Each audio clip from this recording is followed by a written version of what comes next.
I got to write a letter back to Rome to find out what's happening and find out where the legions went.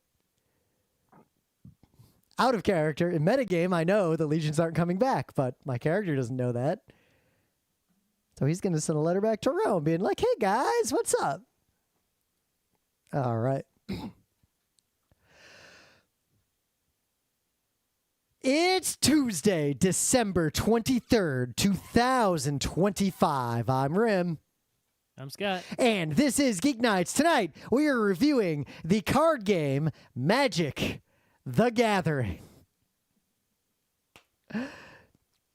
So, a thing about Geek Nights, and this could fit, more of a meta part of the show, but I want to do it in the beginning for a bunch of reasons. But the only reason we're still doing Geek Nights, we recently had our 20th anniversary of Geek Nights, is because of my second favorite word after the word heuristic. Actually, my third favorite word. It's heuristic, then modernity, and then process.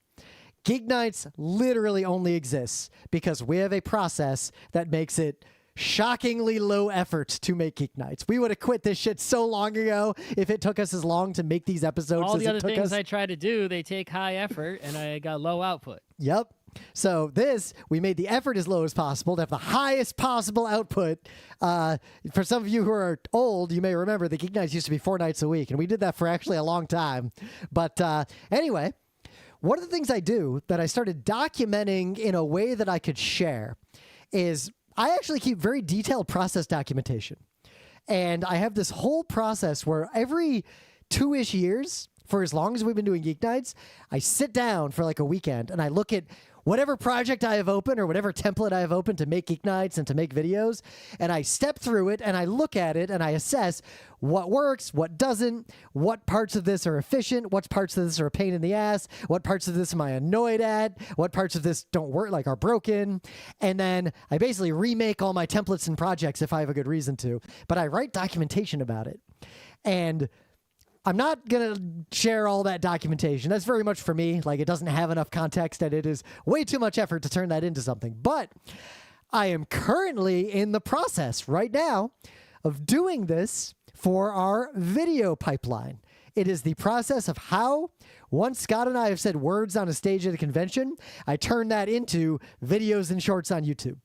And I was looking around and I couldn't find like good guides on how to do that gave good advice. I either found things that gave bad advice or that gave overly prescriptive, like confusing advice. So what I'm going to link to, and if any of you are interested, like I'd love for you to ask questions or use this. This is documentation of exactly how I make all the Geek Nights videos. And I will tell you this, if you follow this process, that is probably the fastest way to make a reasonably good quality video of an event that is on a stage at a nerd convention. Like, more overwrought processes would be more effort than they're worth. Less overwrought processes make the bad videos you see on most convention websites. So I think this is a pretty good sweet spot.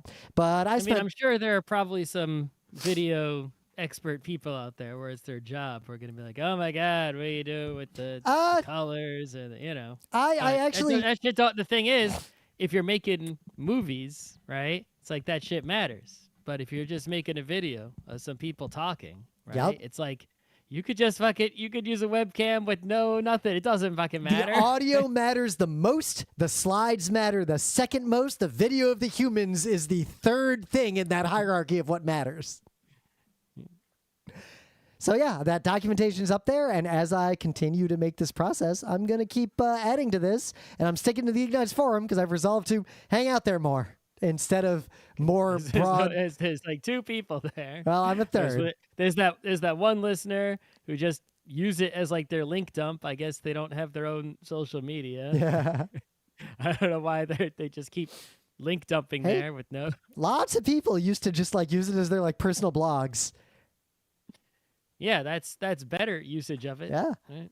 But I'm hanging out in all those smaller spaces again, and I'm hanging out less and less in big spaces. I haven't even logged into Reddit in like 11 months. Well, Reddit's real useful. The thing I is, look at Reddit pages, I just don't log in anymore. You just gotta you have to. Well, the use of logging into Reddit is that you collect your subreddits and you pick out the. You can't use any of the default ones or any of the big ones. No, you cannot. You have to unsubscribe from all of those, and you pick out the specific ones that are key to your interests, that are highly targeted.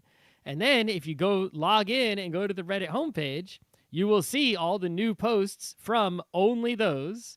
And that's very useful and good. You just have to be very diligent about unsubscribing from ones that don't matter to your interest and, finding the really specific ones that make a difference in your life. But anyway, to jump into some news. So this story is one of many that all have the same theme. And it's a little bit of a heartening theme because I'm impressed that there is as much anger and outrage at this as there is. More people notice it and are mad about it than I expected. A little bit of hope. But there are many stories like this. I'm picking the Battlefield 6 one because it was the one that popped up in my feed most recently from yesterday. And basically, there is a shocking amount to the studio of backlash for Battlefield 6, not even because of anything in the game, but because of some stickers that they release in some bundle. And these stickers... Digital stickers or stickers digital that are stickers. made of paper? Digital stickers. Digital stickers. So, okay. And an astute person immediately noticed, and you can imagine, think about the kind of person who plays like Counter-Strike or Battlefield. Like, even Scott and I would notice this. There are 2 barrels on the M4A1 sticker. And the M4A1 carbine rifle cannot have... It's not a double-barreled shotgun. Yeah, there are not double-barreled assault rifles or carbines of any kind. So I guess it could be the one where there's like a grenade launcher, but then it would be a narrow one and a big one. Yeah, and the big one's only on the front because grenade launchers on rifles are usually basically just, they're almost like they're just little tubes. There's almost like a rocket-propelled grenade. I've always wondered, like, I've never really seen that in the real life too much. I always thought that was something just from movies and video games to have the grenade launcher built into the rifle like that. It's super common, but it's really only used in like war. Yeah, it's like, what's the exact situation where someone's bringing that one out? It's like you don't see too many soldiers carrying those. They just have regular assault rifles. Assault breach of a building where you are not expecting to take survivors. I don't know. Trench clearing. Again, there's a lot of cases for them. But it is funny how the broader story about that, if you think about what people who play video games think are common weapons compared to what people who use weapons think are common weapons. Like rocket launchers, everybody's got rocket launchers, right? Oh yeah, every video game's got those. Yeah, they exist. Yeah, you're not carrying them around and shooting them at like another guy on the other side of the room. No. But clearly, now the fans were very mad because they suspected that this and some of the other stickers used AI, generative AI, to be created. And I can guarantee none of them use AI because that doesn't exist. Yeah.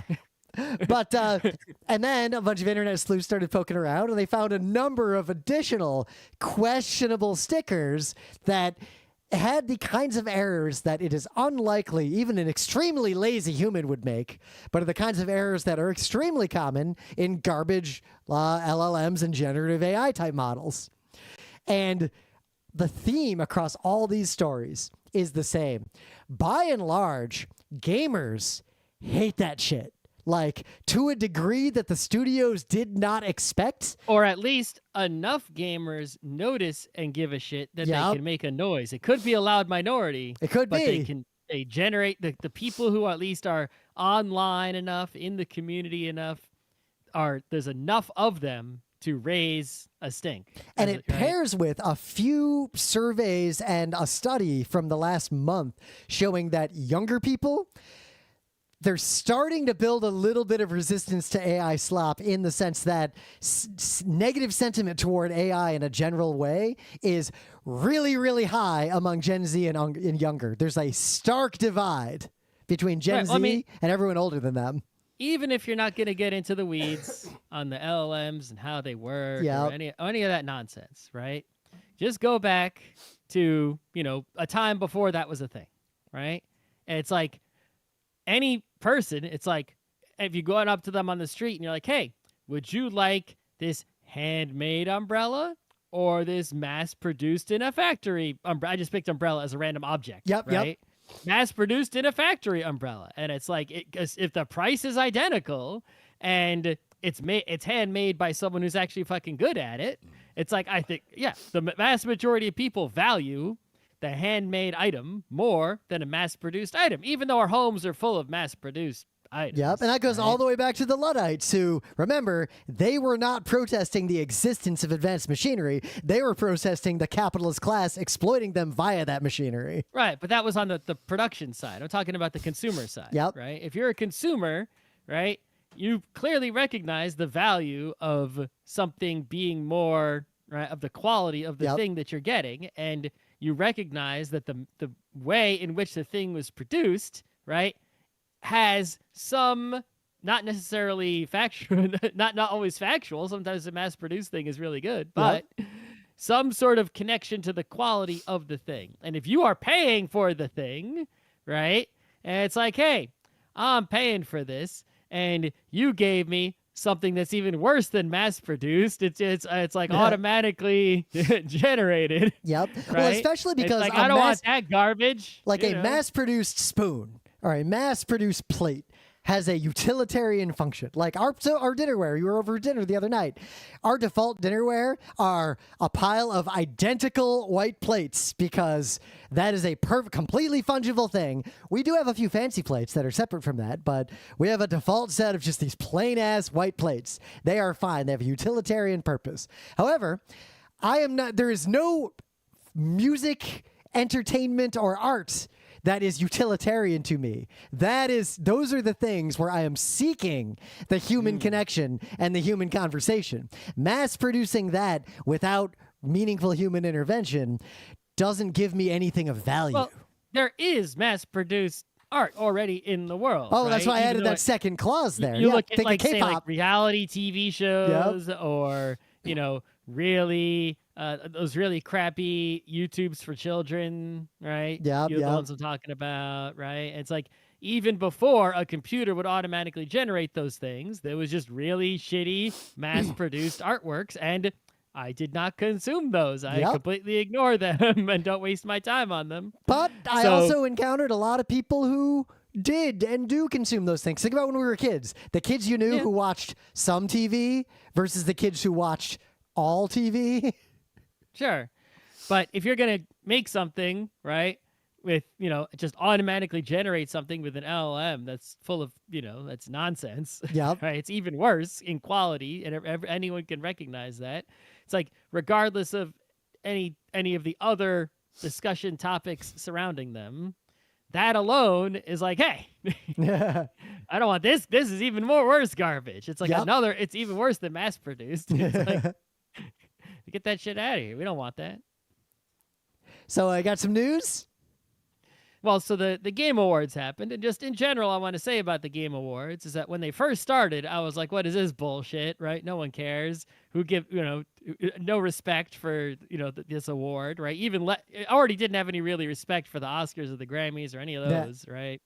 Maybe even Nobel Prizes to an extent. But it's like, when the Game Awards came out, it was so obviously just like this purely commercial endeavor, right? That was so like, it was nothing genuine about it, right? It was fully sold out from the get-go, right? As just like this industry thing. But over time, I have to say, I still don't give a shit who wins or even pay attention to that or whatever, right? But it has become notable as an industry event where new games are announced all at once, right? The games because the conventions are gone, right? They're not used for that anymore, the ones that still exist. The E3 is gone, right? Some companies do their own directs, right? Like Nintendo Direct. Sony, I think, does some direct stuff also. Right? But all these other game companies that are still making AAA or what some people might call A or AA, whatever, popular games, but only popular games among so-called gamers in a particular demographic, right? those companies don't have their own platform that is big enough to do that with a direct that would get attention. And so the Game Awards have sort of become the place for them to do this. And I think that brings in eyeballs, and in between trailers for new games that hopefully get someone excited, they'll announce who won a game or whatever. And it did get reasonable attention. They're saying, and these are fairly verifiable numbers, 4.4 million concurrent viewers at its peak. Yeah. For me, I'm still not going to waste my time watching this shit. No. But reliably, this is, I think, the second or third year as a kid, we never watched the Oscars. We would always just, the next day in the newspaper, read the list of who won. Well, the Oscars and the Grammys, even more so, have performances. Yep. Which is a reason to watch them, even if not live or not live, right? But anyway, so the Game Awards, for the past few years, the day after, I'm like, oh, let me go look at all the games that were announced. Were there any that are of interest to me? And this year, there are 2 that are of interest to me. They're making a new 2D platforming Mega Man game, which is really weird. Didn't see that coming. And it's called Mega Man Dual Override, I guess. It's going to come out in 2027. And it looks... The thing is, it's kind of disappointing because you really just want them to use like a Mega Man, which they already did. They did Mega Man 10, 11. I forget the numbers on them, right? But the Megas Man.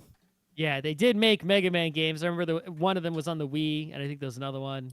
I think 9 is the last one I actually played and tried to beat. Yeah. But it's like you got to stick with something pixely, like Mega Man X style artwork or something, right? They went full, the art that they went with on this is kind of but the gameplay will probably be Mega Man-y, so it might have some potential. The other one is, I think, one that basically no one else is paying attention to, but it's called No Law, and this company called Neon Giant, they made a game that I think was very much underplayed, which is called The Ascent. And I played it. I didn't beat it, but maybe I will one day. Make some time to play it. But it's The Ascent is a sort of a twin stick shootery kind of deal, right? It's like a real-time action game with an isometric view, and it's in a really cyberpunk kind of world. And I think it's a pretty good game, right? I like the cyberpunk world they got going on. The plot wasn't too bad. There's a lot of good characters in there and stuff. It had something going on with this game. It wasn't perfect. I didn't beat it, but maybe I will. I enjoyed when I was playing it. And so that company's making a new game, and it's like, oh, well, that has some potential here, right? Hopefully there won't be any, microtransaction-y bullshit. The first one wasn't. It was just a game you buy and you play, right? As it should be. So, and all the other games that were announced, I'm sure there's a bunch that other nerds care about, but none that I personally care about, so there's nothing for me to say about them. Like new Tomb Raider, well, I don't care. Yeah, or Claire Obscure won Game of the Year. That game obviously is big and important enough to where I'm going to play it. It had too much buzz for me to ignore. Yeah. But I haven't had time. I haven't played it yet. We already knew that Resident Evil Requiem was coming, but now they're like, oh, Leon's going to be in it. What do I don't give a shit. I don't care. Well, it's kind of like when anime get announced and there's not a lot to say about it, so all the anime press will trickle out like, oh, they announced the 3rd dub voice actor. It's like, I could not possibly care less about that update on this anime. But anyway, things of the day. So you've almost definitely encountered this meme. You may not know that the meme is called the Shoebody Bop, but it's basically a bunch of guys in robes going apeshit to a weird song, summoning something. And a lot of people edit this into memes and all these other things. So I went down a rabbit hole of finding the full history of it via Know Your Meme recently, because I didn't really know where it came from. And the original is long, slow, was animated by a guy, Drew Langlois, who is like an independent animator who's got a bunch of bops on the channel, not just this one. Like, there's good animation that is my style on this channel. But what I'm linking to is the original origin of the Shoebody Bop. One, this song will get stuck in your head, full disclosure. And two, this is 2 minutes and 20 seconds long because there is a narrative that spans that entire 2 minutes and 20 seconds. So what do you got? So I don't know where, unlike Rim, who has a lot of information about his meme video, I really don't know anything about this meme video. It's several years old, but for the first time I encountered it, somebody posted it in a chat as a reply to something, right? And it was a very fitting reply, and all it is a picture of a clown and a diagram showing you the lyrics of the song, and the song has 4 lines. And the 4 lines repeat for 1 hour. It's called The Big Laugh 1 Hour Better Loop, implying that there was a worse loop before and this person improved upon it. And it sounds basically like either a barbershop quartet that's old-timey, but also maybe some clowns, or maybe a barbershop quartet of 4 clowns that are old-timey. I feel like this is the last song you hear before you die. Right, just singing like ha ha ha ha ha ho ho ho. And Hey, it's a hey. very useful song when you want to express a particular kind of laughter at something. You can just link this video, and it is a useful one to have the link to at the ready. Though I would not recommend using the full hour. I mean, you link to the full hour, but when you click to listen to it, don't listen to it for an hour. I feel like if you control a Muzak system, this is the kind of thing you just play one day in the elevators all day. Yeah. At a circus. Right? In a fun house. In the meta moment, we will be live soon at Super Magfest 2026 with 4 talks. I missed half of Magfest last year because I came down with flu A during it and had to escape quickly. Somehow did not infect anyone around me. I'm going to miss Sunday at Magfest this year because I have to go for a whole week on a work trip. So I basically, early-ass Sunday morning, I got to wake up and go to the airport and hope that it is successful. Ah, the tides have turned. There were 2 Magfests of ancient past. I had to leave early to go to Turkey for work. And there were 2 non-consecutive PAX Easts where I arrived late from Paris for a work thing. Yeah. Once I get to my work trip, I'm all good. I don't care if getting home is a problem. But I just have to get there reliably, which is going to be an ordeal because it is on the other side of the continent. Yep. And at least, I can take your video shit back with me in the car. So a use of the car in this one case.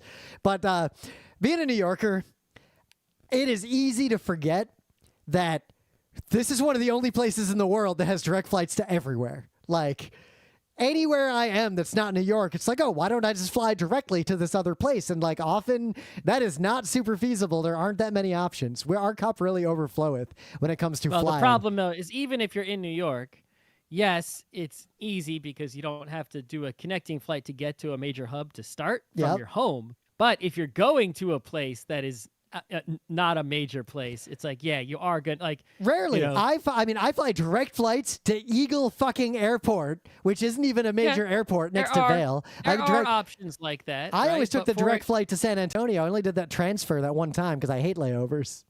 Sure, but like, let's say you're going to, I don't know, the shitty state of Florida, right? Could you get a direct flight to Orlando? Yeah. Right? West Palm, Miami, you could. Tampa, you could, right? If you wanted to go to Gainesville, it's like maybe, Tallahassee, it's like you might have to go to one of those other more major places in Florida and then connect if you're going to a place that is out of the way. Yep. Right? Well, the correct answer is if you're a New Yorker, you shouldn't ever need to go to those places. So I was just using Florida as an example because I know the airports of Florida. Yeah, and there are, in fact, no direct flights you go to Gainesville. California, right? You want to go to California, right? It's like, okay, well, you can go to LA, you can go to San Francisco, you can go to San Jose, you can go to San Diego, right? You can go to Sacramento, right? What if you want to go to, like, I don't know, I'm just looking at the map of California to find a place I don't know. I don't know. Chowchilla, California is your final destination. It's like, bro, you're going to have to go to Fresno, San Jose, some other nearby place and connect somehow, right? Yep. With a car or something. Usually what I've done in that kind of situation is I fly to whatever major airport is closest that has a direct flight, and I just rent a car from that airport. Yeah, but, That's how it is. Yep. But so we will be doing on Thursday at 1 p.m. tabletop game mechanics in the Tabletop Theater. And then that night at 8:30 p.m., one of our new talks, designing games for spectators. Then Friday at 3 p.m., lifestyle games, an updated version of that thing we did on the Everlasting Game. And then on Saturday at 4:30 p.m., me and Emily are doing a follow-up to the meta context panel that was so popular at the last MagFest. So we're pretty excited about that one. Otherwise, I also want to say, I don't want to call any specific events out right now because I don't have it in front of me. But I went through the MagFest schedule, and it's like, at a lot of the PAXs and other conventions recently, it's like I go through the schedule and I'm like, maybe I find something to go to. Like the bar MagFest, of like what I'll flag, like, okay, I'm going to flag something that I might go to, but there's nothing that compelling. Right. I go to the MagFest schedule and like every day I was like adding several events like, oh, might go to that, might go to that one. Oh, MagFest is my favorite time. convention, bar none. As like, if I wasn't presenting at PAXs, I wouldn't go to all 3 PAXs. I probably would stop going to PAX East entirely. But MagFest, West is just time consuming and expensive. Nothing wrong with the convention. I would, you know what? I would continue to go to West and unplug, and I would just cut East. No, yeah, probably East is going to get cut. Yeah, East is the least fun PAX. It's like East is getting cut because it's kind of and West would get cut because it's expensive and whatnot. Right? Yeah, well, I have so many air miles. If West was in Boston, then I wouldn't cut. I have so many air miles and nonsense from work, and Delta has direct flights that it's always free to fly to PAX for us. So it's really the just hotel's worse than the flight. The flight's the not hotels in Seattle. Well, I'd say the hotels in Seattle are bad, but the hotels everywhere are bad now. Yeah, the hotel is the real problem. It's like, oh yeah, the flight is like, hundreds of dollars, and the hotel, thousands of dollars. Yep. Well, I'm thinking next If you PAX don't got West. 4 people in there. It's like shit. Oh, I'm only going to PAX is a small part of the trip, and then I want to head out to the coast and stay in a cabin or do some Pacific Northwest stuff. See, because I haven't done that in a while since when I took the train. I'm gonna have way Portland. too many vacation days next year, so I think the routine will change. Nah, I'm gonna go to Essen finally. Maybe. Hope Yeah. So. All right, let's just get right into it.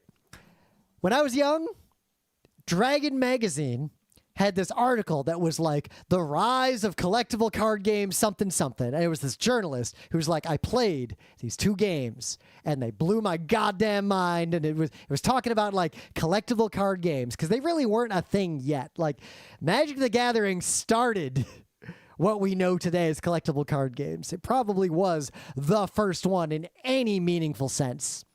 But I remember it was like this article about this game, and it was very light on the details, but for some reason I got obsessed with it, and I was like, I want to play this game. How do I get it? And I remember going to game stores, and they didn't have it because this was like 1993. And eventually we found a game store in like Southfield and that claimed to have it. Like we called them on the phone, like, yeah, we got Magic cards. We went there, we got 2 unlimited decks plus a few boosters. I don't remember if they were, I think they were Legends boosters. They might have been the Dark. I think it was Legends, but I don't fully remember because that was 32 fucking years ago. But we got this game, these cards, me and my brother, and we went home. And then we played it at our grandparents' house the next day after we read the rules.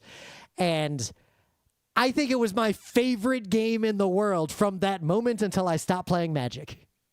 Yeah, probably. Like I had never experienced anything like it before.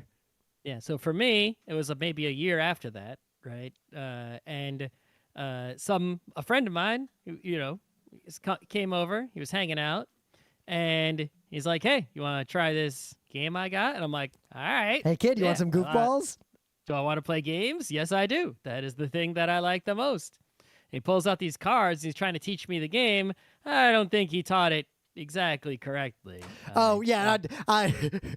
There is definitely a thing with Magic in those early days where every small group of kids got the rules wrong in an increasingly novel way. Yeah, he wasn't great at teaching, some middle school kid, but I was also a middle school kid, so what do I know, right? But, I got across the point of like, oh, this game clearly has something going on, right? There's something interesting here. Also, I was already, I was not yet wise in the ways, and I was a person who, for much of my life, liked collecting cards. I collected the baseball cards. I collected superhero cards, right? Yep. So I was like, wait a minute. And I had already had thoughts in life, right? Of like, Oh, look hey, at X-Men cards, and you're like, why? There's stats on the back. Why isn't this a game? Exactly. And I'm like, oh, someone finally fucking did this, right? Buy cards, play game with cards. I get it. This is the thing. And I saw the box that he had, which was a revised starter box. And I was like, I've seen that on the counter at the stores in the mall. I've seen that shit. I was completely ignoring it. I didn't know what the fuck it was. I didn't really think about it very hard. Right? But I've seen that box around.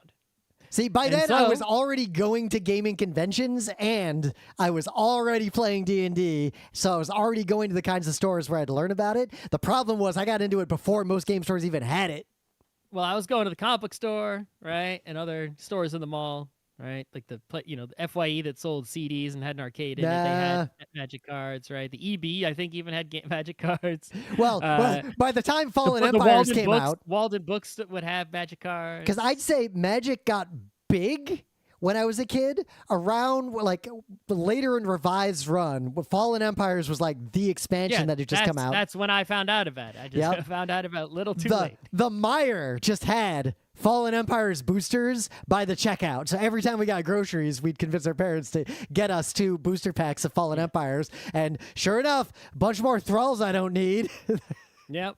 But it's like, I didn't know what was what. I did buy a book that was like Magic strategy, like how to win I think we might have had the same book. I remember talking. Orange book. Yeah, and it talked about all these cards. Even at the time when Magic was like, I didn't like it.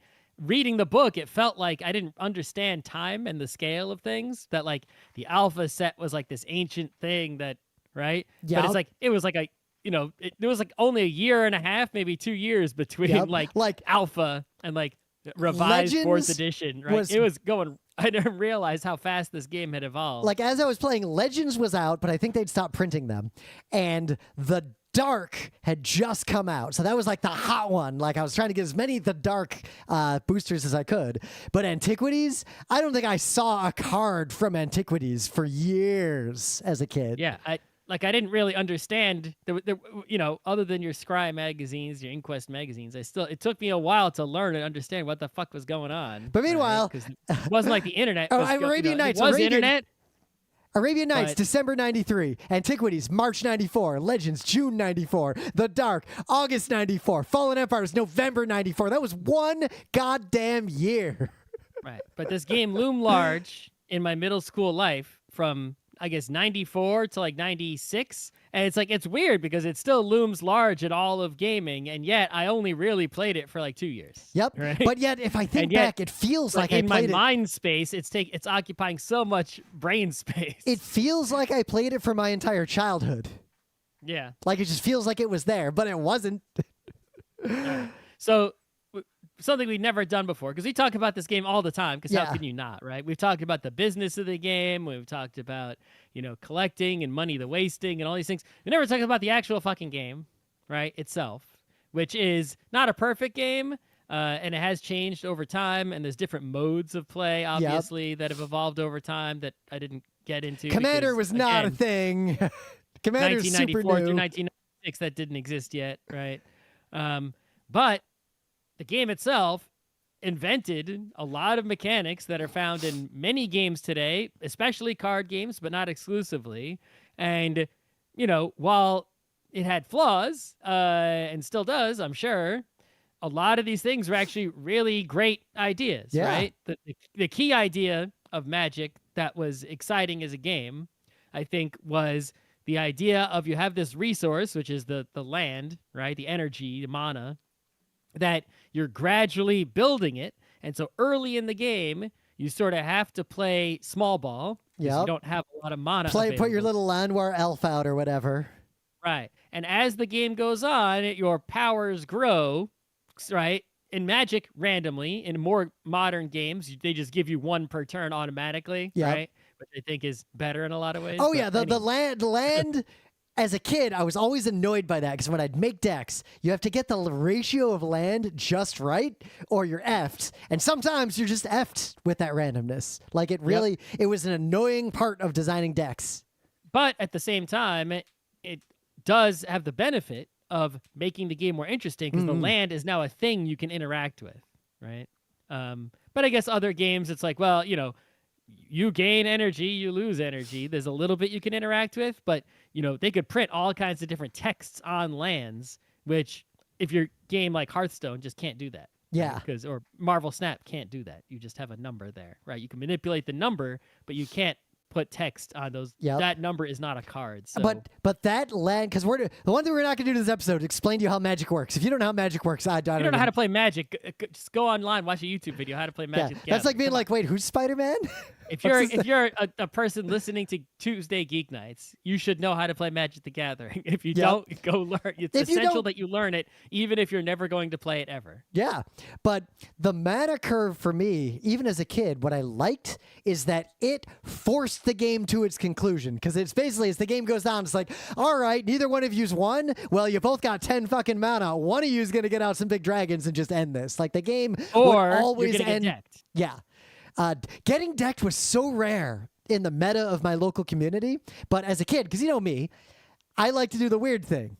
So when I played Magic as a kid, I was obsessed with winning by the ways that were not commonly known. Like most people in my school did not know poison existed because it wasn't in Revised. Like you had to have old weird cards to even have poison cards. I thought that Scorpion card was like the one. I think that's the only one, but you needed like the Pit Viper or the Asp. Yeah. Pit Viper. Yeah, or the Serpent Generator that was a rare artifact from an old set. Like, there weren't that many cards with poison. Most of them were out of print. I spent money collecting... Pit Scorpion. Pit Scorpion's there's way better ones. There's some Asp, I think. Anyway. But I was obsessed with winning via the weird ways, poison and decking. I was so excited when I finally got some millstones to try to make a deck to deck someone else, and it never actually worked in practice. That was super hard to pull off because I didn't have enough cards to actually play that meta. Yeah, I mean, that was the problem, is that even in those days, as a kid, I didn't have a lot of money, right? And I got into it quite early. A game is, the game's 30 years old. Most people got into it after me. But I still, I couldn't, even with the Type 2 rules that they added and whatever, I never was able to put together enough cards to actually make like a real cohesive competitive deck of any amount. I had a few. I placed in several Magic tournaments, some sanctioned, some unsanctioned. A few. I also participated. There was my middle school banned Magic cards because they were satanic, because the parents were all freaks. But the reason they said they banned it is because the kids are gambling, and we were playing for ante. But they didn't ban regular playing cards, which we also played for money. But the thing is, they were kind of right to ban it because a friend of mine, Brandon Gizgand, was just the kid I knew. He ran an underground Magic betting world where we'd run these bootleg tournaments where every kid would come in with $20 and we have pots and we would play like these tournaments in people's basements. I am not making this up. Brandon Gizgand, if you were somehow listening to this, I don't even remember how to spell your last name. Hit me up. I would love to do a show about that bootleg scene because I won decent amounts of money at those tournaments. I think most things got banned from school, not for any of those kind of reasons, just because it's like, hey, kids are playing with this toy is a fad and everyone's playing with it at school and it's causing a disruption. And that's why things were banned from school where I was, like Tamagotchis or Trapper Keepers or anything they banned was just because like, hey, it's some kind of toy. Some kids have it, some kids don't. It's causing drama. It's, interfering with education. There wasn't a satanic panic in my town. The neighborhood I grew up in, middle and high school, had at least not that I was aware of. We definitely had a critical mass of parents who were so afraid of Satan. Okay. But anyway, that meta you described, that part of what why Magic was fun for me is that as much as I wanted to make these perfect decks, I didn't have every card, so I always had to improvise, but I tended to play except in tournaments with people who also had a relatively limited set of cards, so the degenerate meta of the Revised era never intruded into our space. Because if you know Magic, a Type 2 tournament from the revised era, there are 3 or 4 unbeatable decks, and the game is like super broken, and you don't have any fun. There's no decks you can make that are interesting because you'll just lose. But that meta, even in tournaments, didn't really emerge when I was a kid because nobody. There's not enough information sharing. Yep. That unless you went to tournaments, it's like you couldn't learn about these situations, right? So, for example, right, it's like, I had the cards, I still have them, Channel and Fireball, and they were not yet banned at the time that I had them.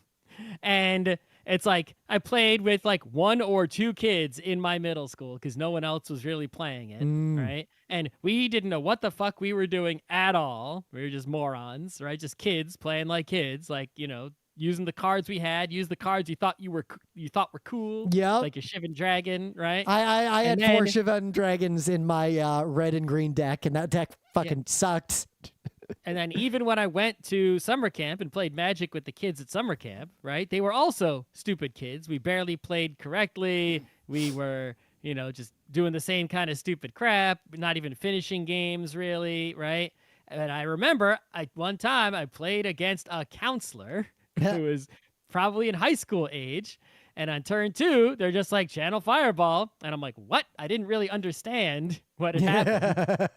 And then I finally saw what had happened. And I was like, oh, right? That's what happened. I get it now. But yeah, it's like I only ever actually played in one official tournament, which was like basically the last time I ever played Magic. And I went and I didn't even understand the tournament structure because I was such a stupid kid. So like I went to the tournament and I played against this dude who actually knew what he was doing. He was much older than me, right? And he had a mill deck with millstones and howling mines. And hell yeah, my favorite kind of deck. Yeah, and my strategy was one that I just thought of on my own based on the cards that I owned. And what I thought of on my own was there was a card called Meekstone. And the Meekstone card was like basically made it hard to untap shit. If a creature was too strong, you basically couldn't untap it easily, young, right? foolish Scott thinking that creatures win Magic in that era. Exactly. And then I had the Icy Manipulator, which is like, oh, I tap your shit. And that way you can't use it because I tapped it. Right? We all believed that Icy Manipulator let you use the powers of the card you tapped, just erroneously.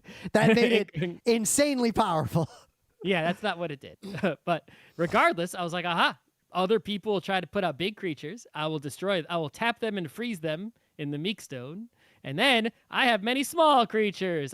They won't be able to do jack shit. Their creatures are tapped and can't defend, and I will win this way. But of course, I had not play tested this idea, right? I just looked at the cards I owned and I said, this is a combination that I seen on my own that I think will work, that makes sense on paper, right?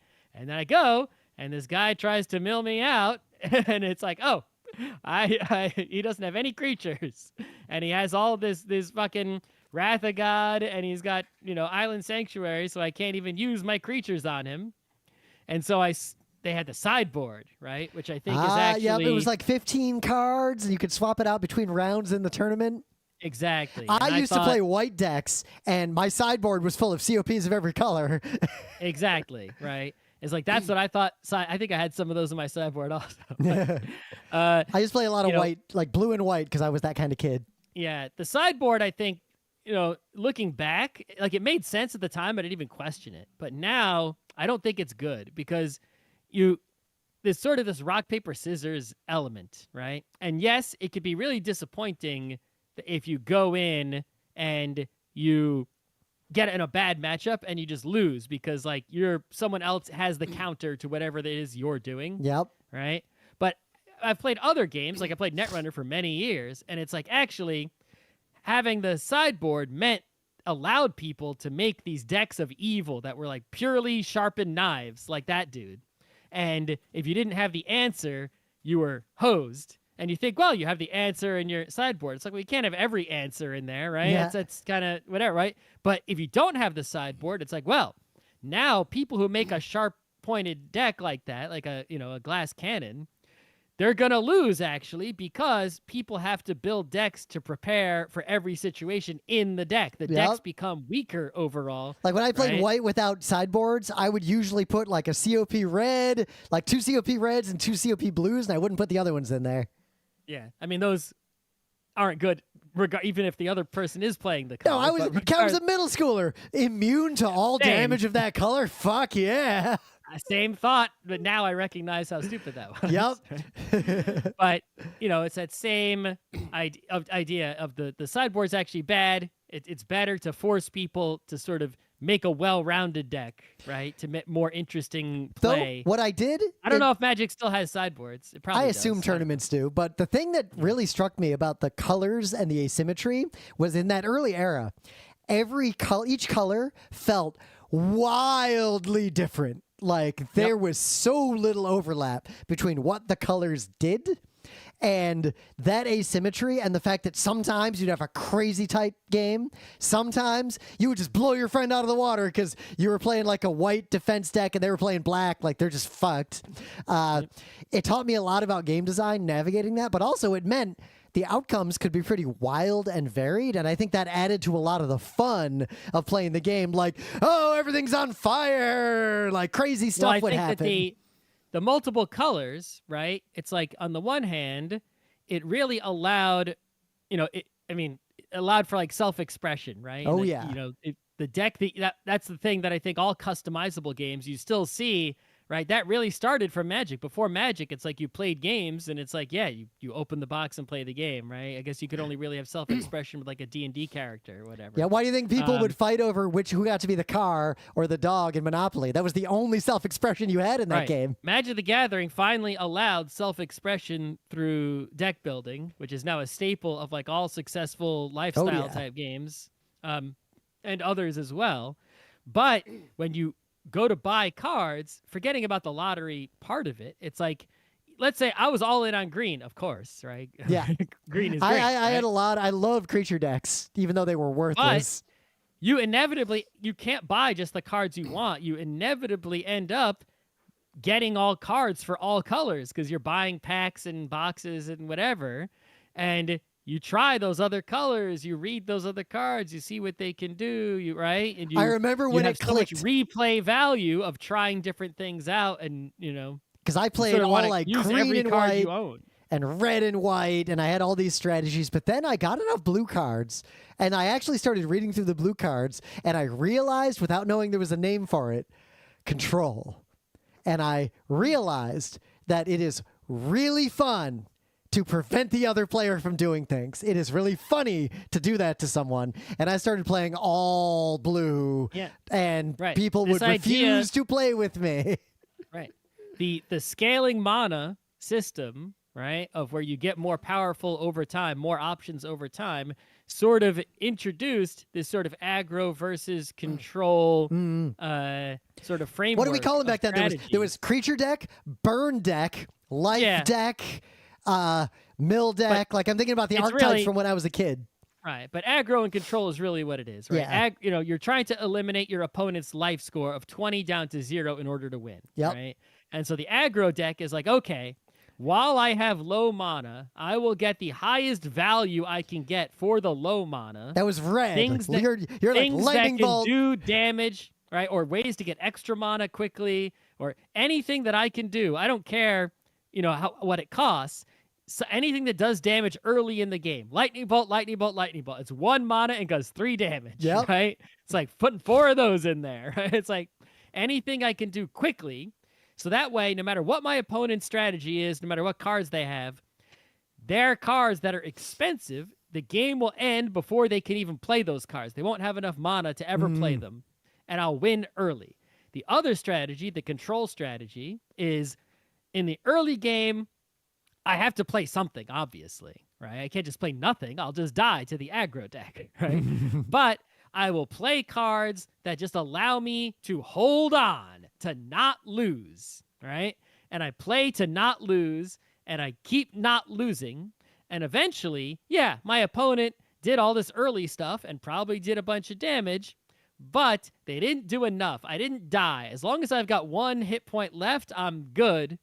As soon as I get these particular cards set up and I have enough mana, those cards are so strong in combination with each other that the game is locked in. Now you can't hurt me anymore, basically. You've already blown your load, right? So not only is my setup so very defensive, you can't hurt me, your setup is already spent. Even if you have a ton of mana, you already used all your lightning bolts. What are you going to do, bro? Right? And now you're just going to be destroyed by this enormous shit, right? Yep. That you have no answer for because your whole strategy was to win early and you failed to do so. And that sort of framework you can see play out in every single game that follows that sort of same power building mechanism. Yep. The number of games that have stolen that mechanic of this recurring currency that increases by 1 every turn or most turns is numerous, but Magic invented it. Effective. But the fact, like, the most fun I had was because you'd get this semi-random collection of cards, and nobody I knew had more like, we all had the same amount of relative money, so we were all relatively balanced, and we just trade with each other because we couldn't afford to buy a lot of cards. So as a result, the game was really like this game of discovery. Especially because I want to reference way back that orange book you talked about. Because I remember reading through that orange book, and it gave all these example decks. And every one of those decks included cards I had never heard of, I had never seen, and I'd get obsessed with them.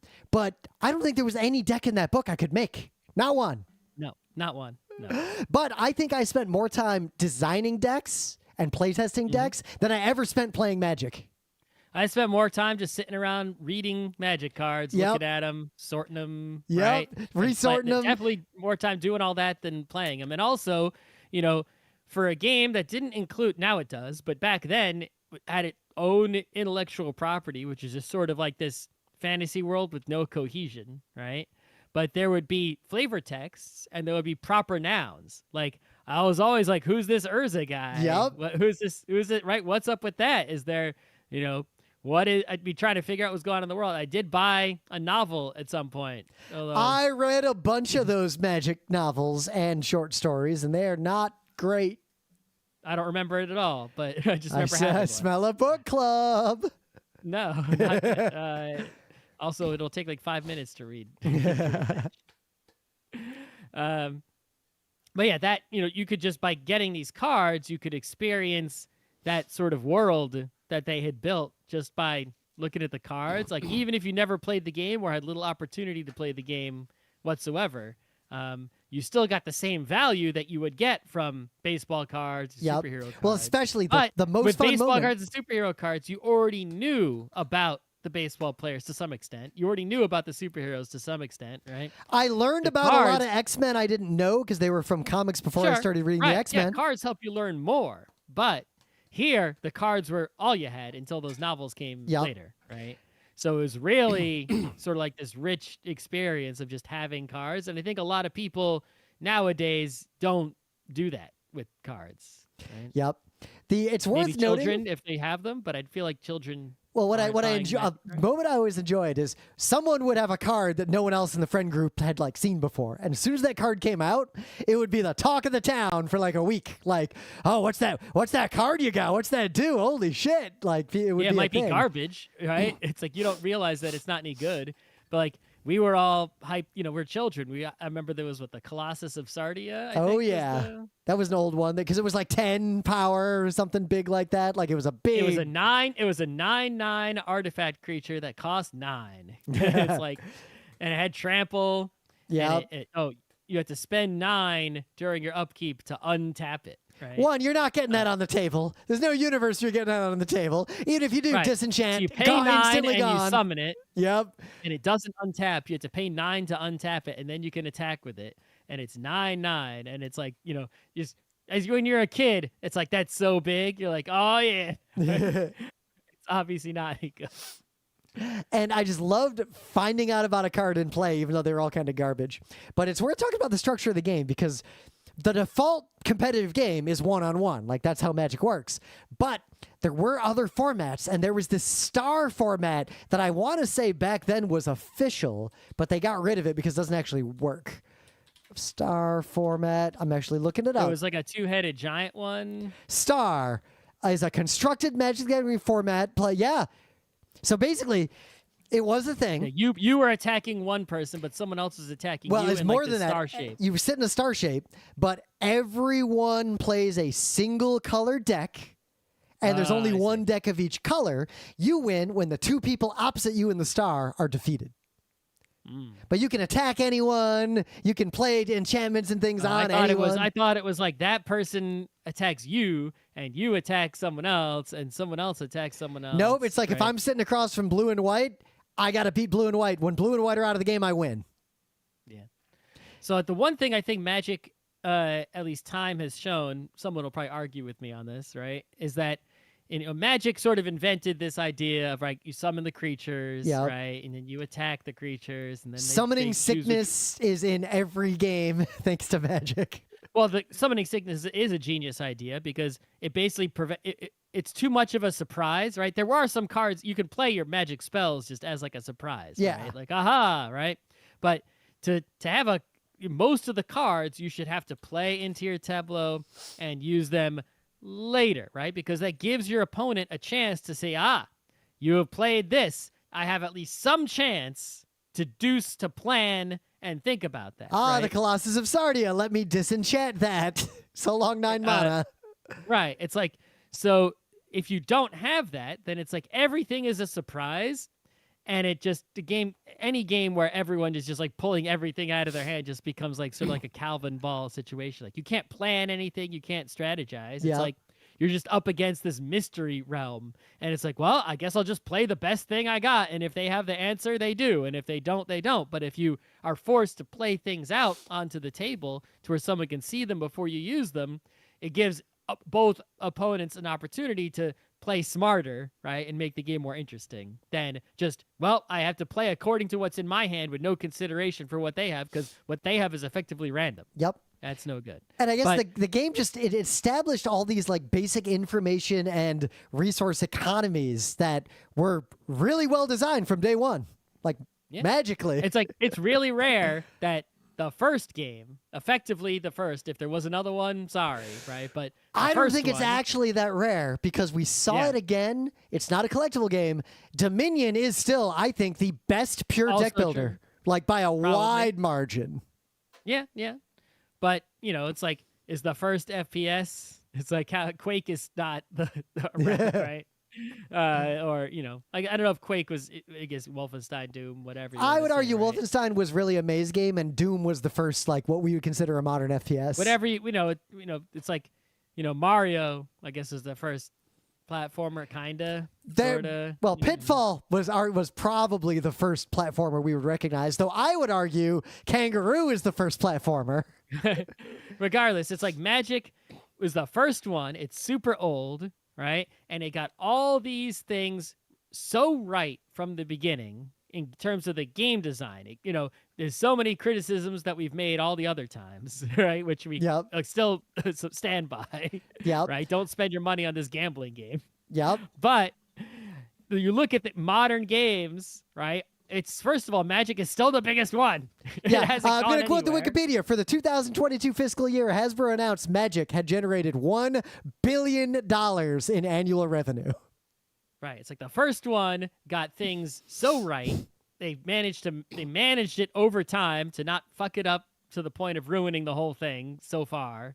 And everything else that's come along is basically borrowed a lot from Magic. Yep. Right? It's not a lot of the CCGs or any other kind of card games are really going in a completely new direction that's nothing like Magic at all. The ones that tried failed miserably for the most part. But I do want to say, what I was trying to say before, is that the thing Magic, I think, got the most wrong, which other games have corrected, is that in Magic, you attack with your creatures, and the opponent chooses who's going to defend against what. Right? Yep. And if you look, it's actually been a much better idea, I think, game-wise, for the attacker to just choose where their attacks are going, right? If you look at, say, Hearthstone, I think is this, or which is like similar to World of Warcraft card games, same deal, like mostly. It's like you attack with a creature. You choose where you're going to attack. Are you going to attack a creature that is on the board, or are you going to attack the opponent directly and just deal them damage, right? And you could just choose that. You can't, and there are some cards that might prevent you from going face, as they say, right? You're forced to go into the creatures, and once you eliminate those creatures who are sort of, very defensive, now you can go face. And that, right? So a control deck would put up, I think in Hearthstone it was called Taunt. The cards had like a shield, so you had to hit them first. Well, I did like the idea that you have to break through the creatures to get to the face. The problem was the person would also allocate their creatures to the defense, and it just was tedious. And I remember I think it's a much more interesting game for the attacker to just use if they're choosing to attack, they choose where their attacking creature is going to go, right? And this further pushes on that dynamic of aggro and control, right? It's like you can just ignore everything the opponent is summoning and just keep going face, right? As an option, right? In Magic, you can't do that. As soon as they have creatures and you try to attack and be aggro, they can just say, I'm defending, right? But there's some turns where it's like you have creatures, they have creatures, and it just based on what they have. But I would say in Magic, that was part of what made creatures unique, because creatures were a very different, persistent type of effect from all the other kinds of cards you would have. And the whole point of creatures was they're durable on the field, they are attack and defense, and they have powers, but they're out there and they're vulnerable. Like if most creatures, if someone's attacking you with creatures, they're probably attacking with big creatures that just wipe out your piddly defenders. And remember, Magic had that special kind of creature, the wall. And I think walls were underutilized in their design. Well, I think, the thing Does is that flying could skip the field and go straight for the face unless there were other flying creatures to defend. The point is that in the design of the game, you could see just how many cards they printed that were creatures. It was clearly the game was about the creatures. Yep, right? but the creatures were not in the meta even back then. Right, the magic spells, the sorceries, the interrupts, the artifacts were sort of like accessory. You could tell by looking at the game. Those are accessories. The summoning of the creatures and fighting with them was the main focus. And yet, because of the design, I think partially the defender choosing who defends, right, and allocating the attackers, that basically made creatures actually not. It's like they're trying to make that the main focus of the game, and a lot of people just ignored creatures entirely. I think at least in that era, and I cannot speak to any time period. I don't know what happened. I think in later eras they fixed it to some extent. I cannot speak for anything after 1996, but yeah, same. Magic, when you'd play creatures back then, the mana curve just didn't work out. Creatures could not come out onto the board fast enough to matter against any well-constructed non-creature deck. It just didn't work. And I don't think it was even the defender picks. I think it just came down to creatures cost too much compared to just using all sorts of cheap nonsense to do other effects. It was the defender thing. The other thing is that because creatures were the focus of the game, most of the cards were answers for creatures, right? Mm-hmm. There were not enough answers for non-creatures. You had your disenchant and you had your counterspell and and shatter, reverse polarity, all that stuff. But there weren't that many answers for non-creatures, right? Yep. Whereas creatures had so many answers. Yep. Right? Well, that's everything where blue was about creatures. Every creature is also an answer for creatures. Even in middle school, I took a lot of heat for playing blue and white decks because I could basically counter anything anyone did, because the blue counter stuff could counter both creature summonings and direct spells. You could just cover everything and nobody could do anything about it, especially if they're dumb kids. But it's the strategic depth of the games where the attacker chooses where the creatures are attacking is much more interesting. And I assume Magic never changed that, but it would be interesting to just take Magic and change only that one thing. The only part of that they changed, they did get rid of banding. Well, that was a silly mechanic anyway. It's like, yeah, nobody got banding right. To anybody. Yeah. But yeah, over time, Magic somehow, right, because it had enough money and was big enough, they managed to sort of keep the game alive, right, and to change things over time, to adapt, right, to the different situations, right? They started doing out rotating sets out, printing cards, banning cards, right? All these things that sort of everyone else has to do, they figured those things out over time, and they had the luxury of figuring it out over time without failing. And that's how it's still this enormous game that it is today. And now putting the IPs on the cards has gotten them more sales. But I don't know how it is going to be for the health of the game long term. I mean, it's hard to imagine it dying as long as people still have money and are still playing look at card all games. the nonsense of skins and everything around Counter-Strike, but the core game of just play Counter-Strike is going strong. Counter-Strike's still there, right? Yeah. So it's like I can't see Magic like dying, right? We talked about that in near our future. games you can't play panel. The idea that some games are so culturally pervasive that nothing could kill them. If Hasbro wanted to make Magic no longer played on Earth, I think they would fail. I think people would start printing their own cards. We could see it waning commercially, especially based on the economy, but that has nothing to do with them, right? But also based on what they do in game, right? Yeah, well, also they just have to keep like, I hate the child gambling aspect of Magic. That is the primary reason I do not play Magic.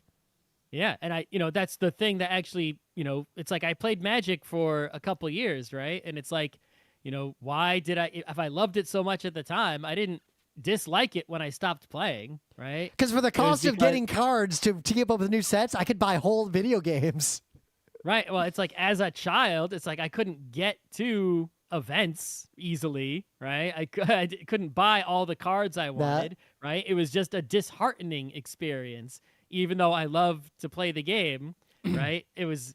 I wasn't yet as smart as I am now, where I recognized that it was gambling, and I was against that. I loved at the time. I recognized it was gambling, and I collecting. also vaguely thought I'd get rich by getting rare cards.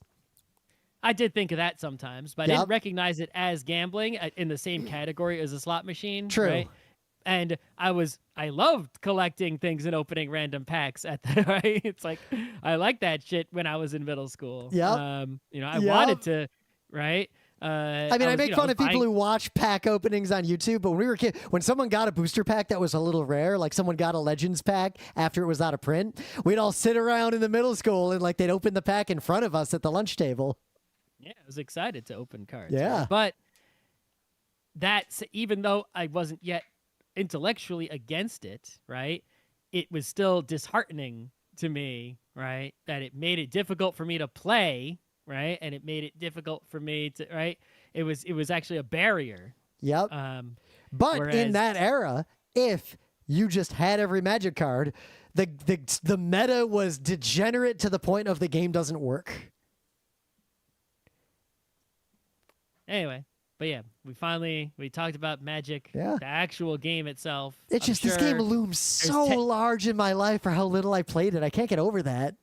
Yeah, and it's like I could still see myself, playing it. I have played it like just individual games, like maybe three times since I was a kid. I did buy that Lord of the Rings Magic, which just has 2 decks in it, so you could just play it and not worry about collecting anything. But I haven't played it yet. If you bring it to MagFest, I'll commit to playing it. Okay. And then there was the Spider-Man one, which I was like, ooh, right, Spider-Man. Maybe Didn't I'll that one do the same worst of all the IPs that they tied recently to Magic? Like that one flopped. Right, and that's exactly the thing. Is like, I was like, is the IP that I had the most interest in terms of the IP, the Spider-Man, right? Because I was collecting Spider-Man cards before I was collecting Magic cards, and I was like, "Ooh, Spider-Man Magic cards, got to resist that, right?" Even though I'm not going to play it, and I figured, well, maybe I'll do it in Lord of the Rings, just buy 2 decks, like I don't know, a Spider-Man deck and a Doctor Octopus deck or some shit, right? And then just have that only. But then it flopped for whatever reason. I'm sure some Magic fans can tell us why. Maybe the cards are ultra weak. I think I heard from some people, but like I've seen people selling like the pre-release sets for like discounts, trying to get rid of them because like no one wants them. And I'm like, ooh, I resisted buying any of these, but now that it flopped and it's super cheap, me who doesn't give a shit, maybe I'll get the thing for super cheap. Right?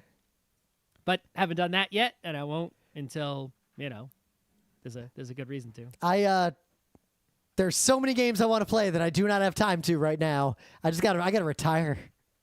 Yeah, for sure. I don't know if will the Spider-Man cards be still cheap when we retire. Watch, now they're ultra rare. No one wanted these.